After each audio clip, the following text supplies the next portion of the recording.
massive gold and silver spikes, commodities going crazy. Oil is down though, and we have Bitcoin kind of hovering around 38,000. But again, the big story, we talked about this so many times over the years, the big three, this trifecta, oil prices, the DXY, the dollar relative strength, and the bond market. The U.S. 10-year, 4.33 currently right now as it stands here near the end of the day, about the end of trading hours on Thursday, November 30th. And the DXY, the dollar going down to, 102 yesterday and back up to 103.5. But a softening in the DXY has led to these massive spikes in gold and silver. It's really led to a spike as well in Bitcoin flights to safety, as Larry Fink called it, and yields coming down. People running out of the dollar into bonds a bit, which has driven the yields down and driven into some of these other commodities as well. It looks like oil, not so much. So things to keep an eye on. We have to really understand what we're working with here and be prepared for anything. We've talked about this so much lately. I'm just a man. You're just a man or a woman. All we can do is be prepared for whatever might come our way, whether it's natural disaster, economic disaster, war, famine. Like, these things are very real. Shelves being empty. We have to prepare for things. And we're going to harp on this until the cows come home. I mean, this is the battle of our mind, of understanding preparedness, having a deep pantry, getting outside the system, having some Bitcoin, getting a little gold and silver, food, energy, water, ammo, guns, firearms, security, all these different things, and building community. This is the number one thing in any survival situation, is community. But once we have these things built and we're building these things become much easier. We become more independent. We become more resilient. Lynette Zhang is an unbelievable example of this. And you're not beholden to people. Getting out of debt, if you don't understand debt or good debt, how to use it, then get out of it. Then just get out of debt. And don't be beholden to anything or anyone. We are going to go through an unbelievably crazy time. And if you understand debt and you understand how to use it, and you're very educated in using debt to your advantage to own assets without using your own money, things of that nature, then go ahead and do it. Because over time, we don't know when this is going to unravel, and you're going to have, which history has shown us, many people that have debts, those debts will just be wiped out because of the very nature of the monetary system changing. And this is Henry Kissinger just passed away. Henry Kissinger, 100 years old, was the leader of the charge in the petrodollar, 1971, the gold coming off there. And there's a lot of things, again, that I don't agree with at all. And rest in peace.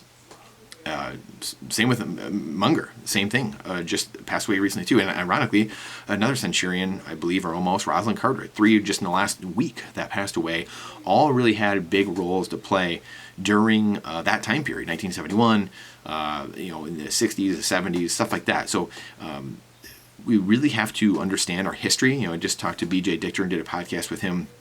And he just said, I'm a huge history person. I look at history as the thing I study the most, and it helps me to easily kind of track what's going on here in the future, because nothing's new. It's just repeats of the past. It's just different things. A book, it's technology, the printing press, and now we're seeing AI and things of that nature. So reading things like this, understanding where we came from, and the people that have created the political systems that we're in now, which, make no mistake, we're in global Marxism right now.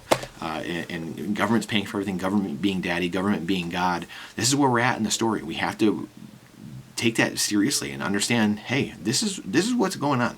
And once we do that, then that becomes very clear. Once you put your Marxist glasses on, the world becomes very clear. You can see you have the right prescription. You can see what's going on. So we have to take that for what it is, and we have to understand that that's where we're at in the ball game. And the reason we've talked about this before too, it's so hard for people to see the game board. The people on the left of the political spectrum here in America, they can only see 5 to 10% of the game board. They live in an echo chamber. They get up every day. They look on social media, academia, pop culture. It doesn't matter. All they see is Marxist propaganda. People on the right can see 50 to 75% of the game board. They can see all the propaganda that they're hit with all the time, but they can also say, no, I don't believe this. I know my history, whatever.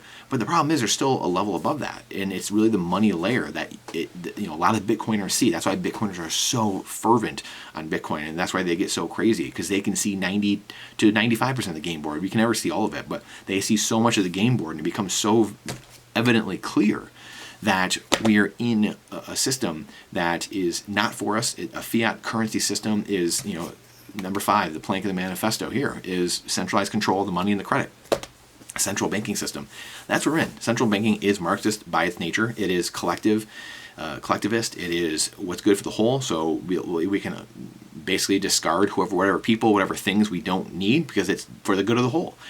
And I believe completely opposite of that. What's good for each individual will be good for the whole because the whole, the community, is made up of a bunch of individuals. So if you take care of each person's life and you are making that effort to do what's right for each individual person, then society will naturally benefit bottom up. But we have this top-down approach, one size fits all, where of course we have these crazy things going on where we're taking little kids off of life support and they won't, UK just saw the story again, they won't let someone go to another country to go get medical help. I mean, we're rationing healthcare. This is what happens when you're in a debt-based system with people who don't have your best intentions. They are using that collectivist one-size-fits-all approach. It's sickening. It's disgusting. Sarah Palin warned us about it here. Here's what we're getting. We're getting death panels here, 12, 14 years ago. And here we are shoving it down our own throats. And we still have it to this day, where we get to a world where the currency is broken, rising costs, lower standard of living. The median age just dropped, I believe, for the first time in like 20 years or whatever it was. What are we doing at the end of the day? What are we doing? Do we want better lives for ourselves, for our children, for our grandchildren? Do we even care? Do we care? How are we going to be judged at the end of the day? That's what this all comes down to. I'm almost speechless. So be prepared. We have violent swings in the markets right now, and we have no sense of stability other than our guiding lights. For me, that's God. That's then true money here on earth. That's the spiritual realm. And then here in the physical realm, true money, a yardstick, a measuring stick that doesn't move. 21 million. I can divide anything by that. I can understand it. It doesn't move. There's not a moving inflation rate. There's not a moving interest rate. It just is what it is. And I want things that are stable in my life so I can base my life off of them and around them. A stable foundation. Let me know your thoughts. I'm just very curious to see what's going around in the rest of the world, what's happening around the world, to see what people are experiencing, because this can't go on much longer. We have people everywhere, the Jeff Bezos, the Cubans selling off their stock, selling teams because they're out. They're like, I'm out. This thing is collapsing. This thing is coming down. I thought it was going to happen 6 years ago. It really happened in 08. But now we've got the morphine drip, as Lynette Zhang says, the morphine drip that helps us get this far 15 years later, 14 years later, and it's coming to an end. The patient itself, these countries, the United States, the U.S. dollar reserve system, that life support will be pulled soon. Stay safe. Stay strong. Please share this out. Question everything with boldness, even the existence of God himself. Trust but verify. It's not financial advice. It is freedom advice. And I look forward to seeing you on the next one.